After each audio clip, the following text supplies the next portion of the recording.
strong together during tough financial times can often undermine a relationship, especially if a couple doesn't take the time required to invest back in their relationship. Bankruptcy protection, how to maintain interest in your marriage, is our topic today for St. Louis Healthy Marriage Coalition's continuing series, Gateway to a Healthy Marriage.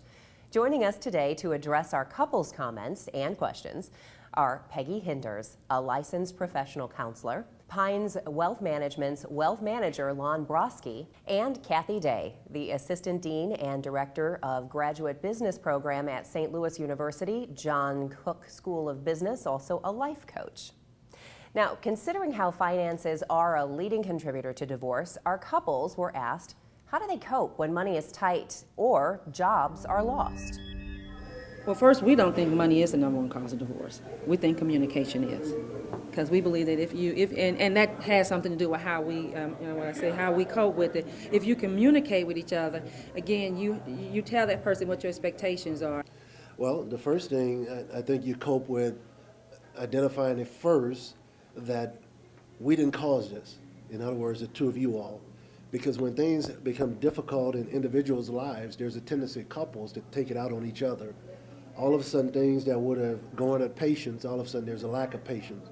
So I think depends on who's lost a job, that other spouse has to be really, really sensitive to the demands that are now placed on that spouse that's attempting to recover. So certainly money issues, and just throughout history, mankind has gone through ups and downs. But one thing we understand, the marital relationship has been a foundation. It's lasted many of the tough times. And best cliche I could use is, tough times don't last, tough people do. Certainly some interesting comments from our couples, and no doubt money is one of the most difficult things for couples to address and get through, and it's particularly topical right now because of what we're seeing with the economy and a lot of people losing their jobs. Let's start with you, Kathy. I imagine it does get tougher for couples when someone loses a job. I mean, money is always an issue, but if a job is lost or if there's less income, how does that tend to manifest itself, do you think, in couples, and what can they do? I think it is really important for couples to stay supportive of each other. For the spouse that has lost his or her job, that person's in a very vulnerable position.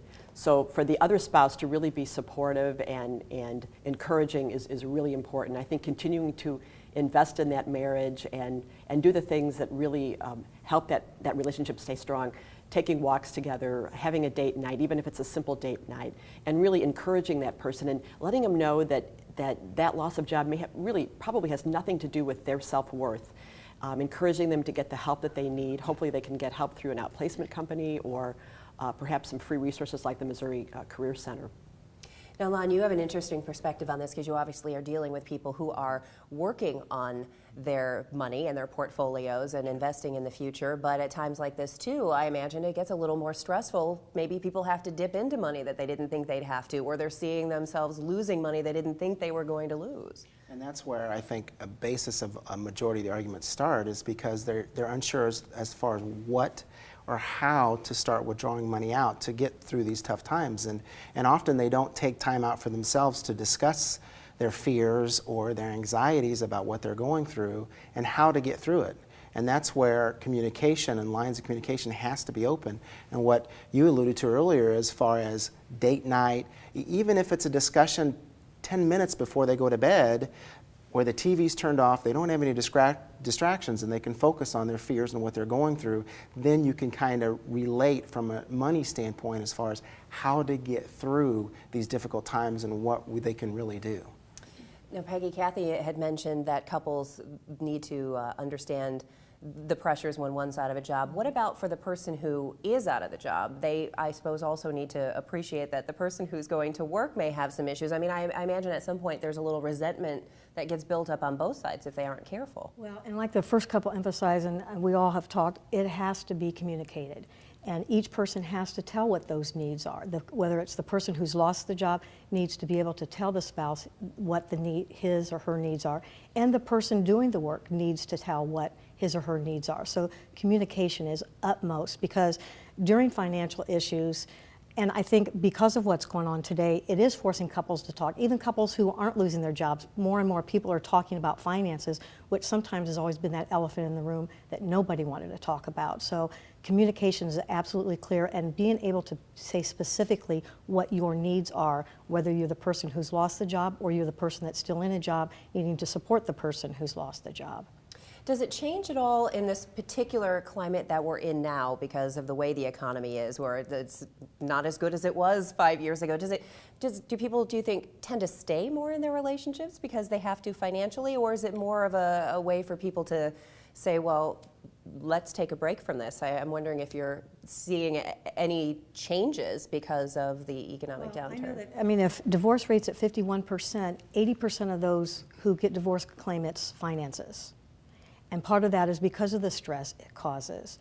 So I'm seeing a little bit of both. I'm seeing couples staying together because economic reasons, the selling of the house, it's not a good time to sell the house, but I also see the stress of it also causing couples to be more anxious, more depressed, more fighting more, and couples sometimes saying they can't deal with it. So I'm seeing a little bit of both.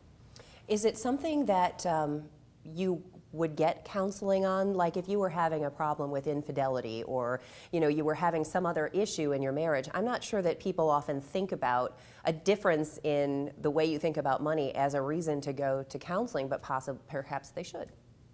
Yeah, I think that's a real big difference. I mean, that, to me, and what I see all the time is again, it's an underlying right below the surface, and times like this tend to bring it above the surface, and money has such a powerful underlying feelings that we all have, and when it comes difficult times like this, all those feelings bubble up to the surface, and now that can lead to other things within the marriage, whereas those were always there to begin with, but were never discussed. Yeah. And like Peggy said, the white elephant in the room. Well, it can either be the strength, finances can be used as a strength to strengthen a marriage, or it can weaken the marriage. So it kind of depends, again, where the marriage is, but there's an underlying, sometimes financial issues can cause infidelity because of the stress of the things like that. So I work with couples premaritally, and we spend a lot of time talking about the financial things so that when things come up after they're married, that they've already kind of dealt with, been able to deal with some of the things when issues like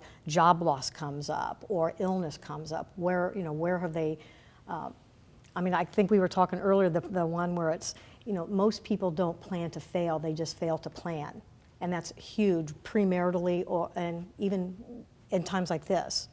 And there's really no time is a bad time to do that planning. Right. So even if a couple isn't in a financial crisis right now, this is a great time to take the time to set up a plan, to think about how would we deal with job loss or a loss of income. A lot of salaries are being frozen, and illness. So let's think about this. Let's be proactive, and couples that are successful in doing that, and it may mean getting help from a third party, I think their marriages could be strengthened.